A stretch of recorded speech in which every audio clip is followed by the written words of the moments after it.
progress in terms of working hard. There's some really good flashes of working hard and improving those flashes. If we can really do that for 2 hours, we will make great progress. From here on out, for the next couple weeks, it's going to be sporadic in terms of execution because we keep adding things on. Got a lot of young guys getting in the mix, and they show flashes, so it'll be flashes. But I think the most important thing is they really understand our work ethic, and then we're kind of that whole teaching method where we put it in. We don't have a lot of details. Some guys do, a handful, but most don't, and we'll clean it back up and we'll get after it again. And that's what goes on for the next couple weeks. Did Browning take a little bit of a step forward today? I have no idea. You guys sit up there and watch those guys. I'm watching 105. You tell me, did he? I thought so. Okay. Yeah. It's good to know. I can't wait to put the tape on. Does my opinion mean anything though? Absolutely not, but that's great. No, that's good. I mean, that's really the truth. I see flashes out there, certain guys, and not until we can go back in and really analyze, everything. I'm watching them routes on air. Yeah. If that ball is complete but not right where we want it, then that's really not a good rep to me. So we'll go back in and really look at all that stuff. Did you happen to catch O'Brien and Adams kind of going at it in the corner over there? I didn't. I was at the other drill, but all I know is I like energy right now. If it gets too frisky, we'll back that down a little bit, but it's good energy. Hey Chris, what's the difference between getting these guys all together for the first time compared to splitting it up between veteran and newcomer? So it's awesome to split it up. It wears everybody down quickly, but everybody gets a lot of work. And then when you come all together, it's a little bit sloppy again. A lot of guys standing around, a lot of guys in the way. So we've got to kind of clean that up, like how we want practice to look, just where we're standing, how we're paying attention. And really, I think all those little things matter. Is there any rhyme or reason right now to some of the rotation that's going on in the interior with both sides of the ball? No, there really isn't. It's just really get a lot of guys reps. This is a seating chart across the board. Certain guys have earned some reps at this point, but even though they've earned them, it's still a seating chart. And I hope we got a guy about 3 or 4 deep in about a week and a half. All of a sudden, he's getting a different amount of reps. That's good for all of us.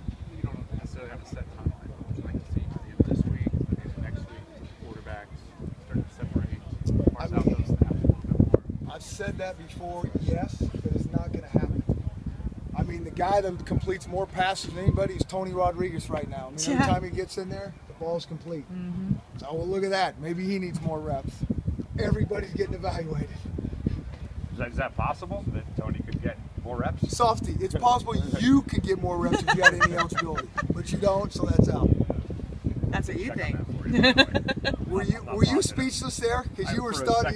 Yeah. For a second. I mean, if you're giving me a chance, I might jump at it, baby. Your chance is over. Are you trying some guys in some new positions? I know it's Andrew Kirk. That's the first time I've seen him out at left tackle. I mean, the O-line, it is like all positions. It is. I mean, that's going to be juggling. I mean, there's too many young guys, too many new guys. I mean, Kirk's he's been here for a while, but he's still new in terms of playing time. So that combination is going to continually work for the next couple of weeks. And when you see a guy for a week, don't think that's set, because it's not. I'm just telling you. Any other experiments out there position-wise? I will tell you this. You guys know about more of that than me, because I don't waste time with the position coaches' time in terms of what's it going to look like. I just want guys getting reps. A couple more days, if more guys deserve more time, and I see something and we see it on tape, I'll say, why does this guy get more time? At what point during camp do you really sit down and say, this guy we're not going to redshirt him, this guy we're not going to redshirt? I mean, is there a specific date or time that you have? No. And so that could even go 3 games into the season. Heck, we've had it as deep as 6 games into the season. You don't like it then, but it really can be. I mean, there might be another couple weeks and we say, hey, he's playing as long as he stays healthy. There might be some other guys 3 games in and we say, hey, he's made too much progress and we need it. Yeah, he's good.